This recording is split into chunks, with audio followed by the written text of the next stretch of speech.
Monsieur Bourdin, tout d'abord, je vous remercie de m'avoir invité sur votre plateau.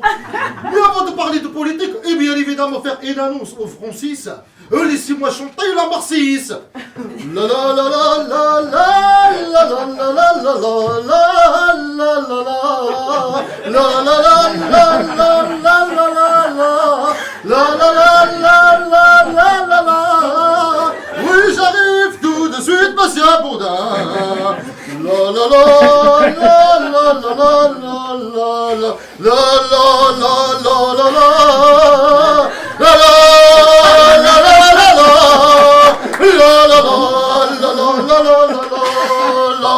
J'arrive tout de suite, c'est pas maintenant. La la la la la la la la. Allez, on va s'asseoir.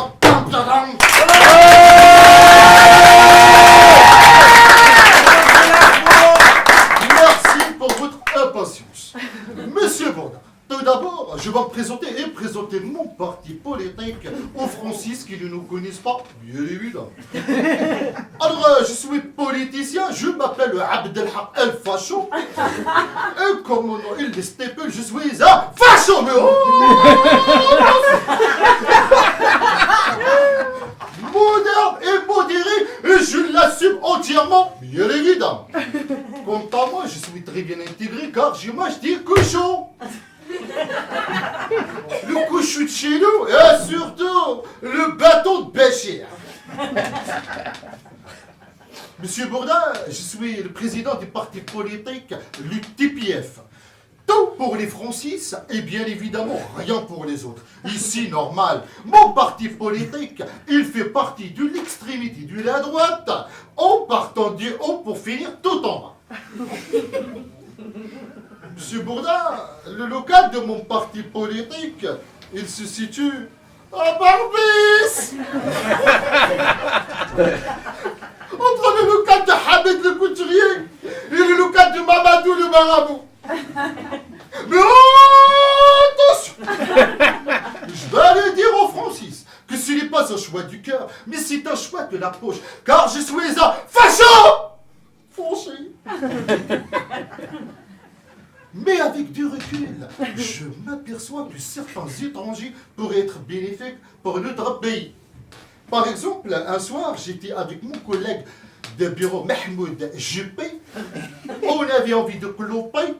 Il n'y avait plus de clopes et les tabacs, ils étaient fermés. Eh bien, dans la rue, on s'est fait aborder par un arabe, bien évidemment, qui nous a proposé un paquet de clopes à prix pas cher. Et ça, c'est bénéfique pour notre pays. Puis j'ai dit sur le paquet de clopes, fumez un petit peu, ça va. Fumez beaucoup, faut décider.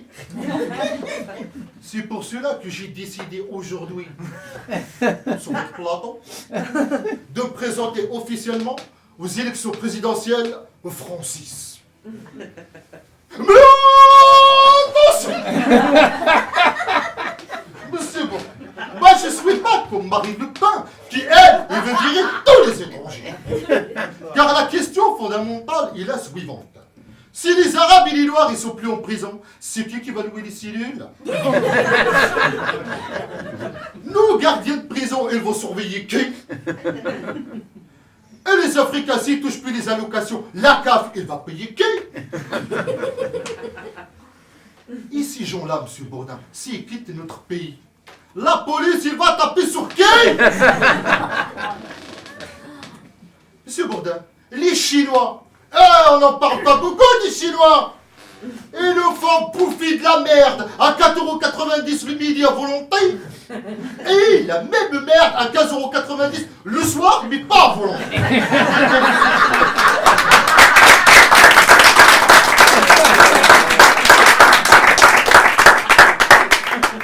Mais si ces gens-là, ils partent, ils quittent la France, eh ben, l'inspection de l'hygiène, il va contrôler qui? Les Portugais.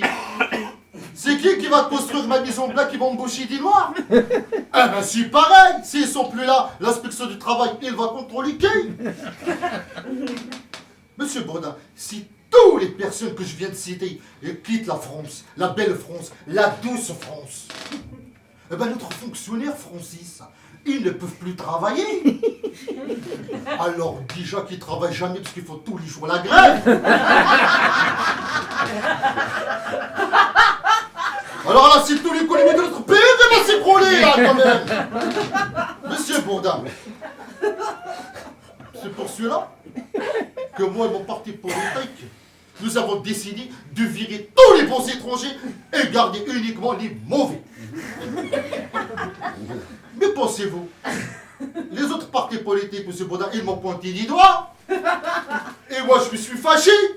Mais je vais dire aux autres partis que je suis un fâchant. Français, le fâché, monsieur Bourdin.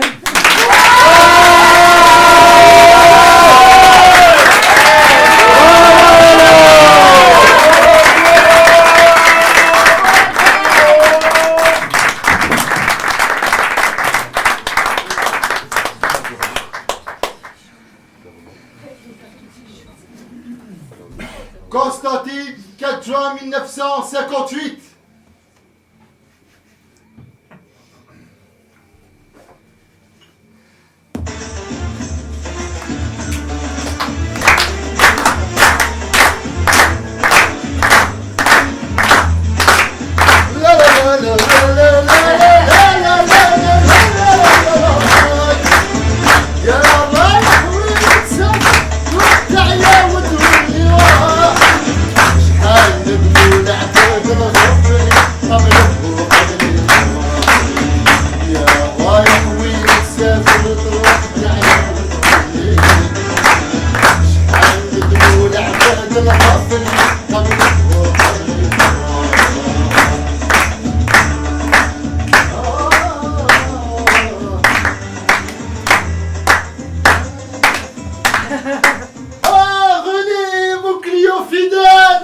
Aujourd'hui, je suis l'homme le plus heureux du monde.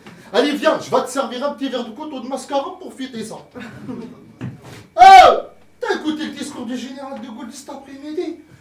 Oh, enfin, on va sortir de cette guerre atroce. Et quand il a dit... Vous avez choisi une nouvelle voie pour l'Algérie, celle de la rénovation et celle de la fraternité. Je vous ai compris. Ah, René, je suis tellement heureux. Mais t'as rien compris, mon pauvre petit Abdelak. Mais ce mec-là arrive avec son képi et ses médailles, il te balance un couscous de belles paroles, et toi, tu avales ça comme du petit lait de brebis. Tu n'as vraiment qu'un pois chiche dans la tête. Tu crois vraiment qu'on a attendu son discours pour vivre en paix, juifs, chrétiens, musulmans? Mais on vit déjà dans la fraternité. Écoute, fiston, et là c'est l'ancien militaire qui te parle. Cette petite phrase, je vous ai compris, elle s'adresse à qui? À toi, l'arabe d'Algérie? Moi, le français d'Algérie? Ou à Larry Macias, le juif d'Algérie? Eh bien, tu sais, à la fin, tout le monde sera perdant. Oh là là là là là là là là là là là, René. Mais, oh bah, je vais me saouler la gueule, hein. Vraiment de l'espoir, tu me fais tomber dans le désespoir, Alain. Ah, Habibi, mon rayon de soleil, Larry Macias. Oh, qu'est-ce qui t'arrive là? T'es tout gris, hein, Sahbi. C'est le discours du général qui t'a rendu dans cet état-là ou quoi? Alors écoute, sur ma vie, je vais te dire, hein. Comme disait Georges Clemenceau, en politique, on succède à des imbéciles, on est remplacé par des incapables, hein. N'est-ce pas, René? Eh bien, tu vois, lui, au moins, il a tout compris. Oh, mes amis, je suis embêté. J'ai composé une très belle mélodie. Mais je n'arrive pas à mettre la bonne parole dessus. Alors moi, le discours du général... خلاص ما على باليش بيه. Larry Coroni. Chauffe. Oh, Jasmine. Regardez comme elle est belle.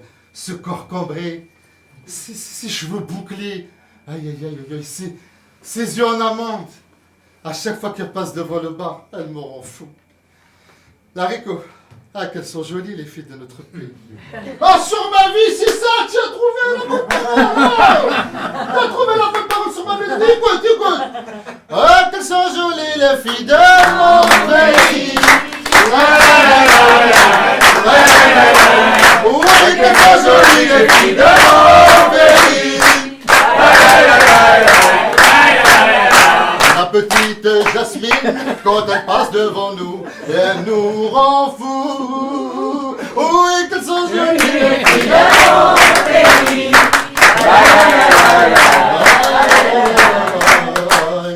Venez, elles sont jolies les filles de notre pays, hein? Oui, elles sont jolies les filles de notre pays, sauf ma femme. Oh, René, arrête de te plaindre tout le temps. Elle t'a fait 7 beaux enfants quand même, oh.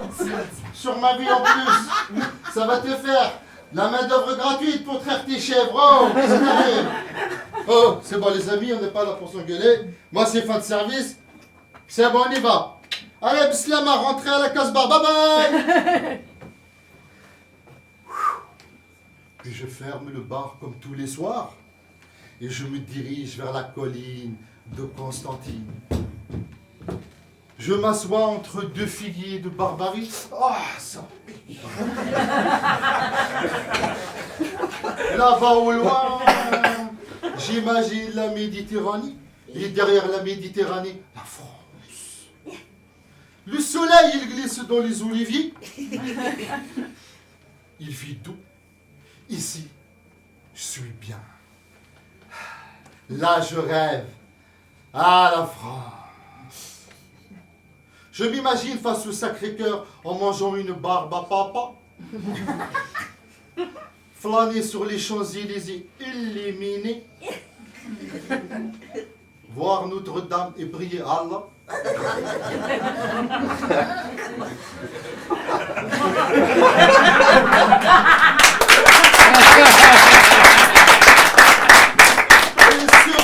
Et surtout, rencontrer la Tour Eiffel et y sentir l'odeur de l'Algérie. Eh oui, oui. Parce que Notre-Dame de Fer, elle a un peu d'Algérie en elle. Oui, c'est la légende. Dit que Gustave Eiffel a été ébloui par la pureté du fer des mines de Zakar près de l'Atlas. Et l'a mélangé au fer de la Lorraine pour donner vie à ce potin de ferraille. J'ai quitté mon pays, j'ai quitté ma maison, ma vie, ma triste vie se traite sans raison. J'ai quitté mon soleil, j'ai quitté ma mer bleue, leurs souvenirs se réveillent bien après mon adieu. Soleil, soleil de mon pays perdu, oh, des villes blanches que j'aimais, des filles que j'ai jadis connues. J'ai quitté mes amis, je vois encore leurs yeux mouillés de pluie, de la pluie de l'adieu. Soleil, soleil de mon pays perdu, oh,